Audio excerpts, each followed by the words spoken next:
Oka, shu o'zi ko'yin nimadan paydo bo'ladi? Og'iz bo'shlig'ida hammamizda mikrob bo'ladi. Bu mikrob bakteriyalar og'iz bo'shlig'idagi ovqat qoldiqlari, asosan shakar moddalari bilan oziqlanadi. O'zidan qoldiq kislotalar ajratadi. Tish qattiq to'qimasi, emal, dentin zararlanadi va tishda kovak shakllanadi.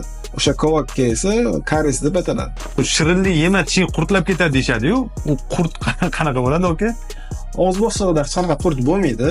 Bu o'sha bakteriyalarga mosroq keladi, ya'ni ko'proq shirinlik yeyilsa, bakteriyalar yaxshiroq rivojlanadi va o'sha ta'sirida karies prosessi jarayoni tezroq kechadi va tishlar tezroq yomon bo'lib ketadi. Ha, tushunarli.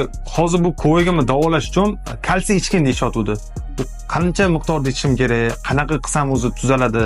Karies jarayoni ortga qaytmas jarayon hisoblanadi.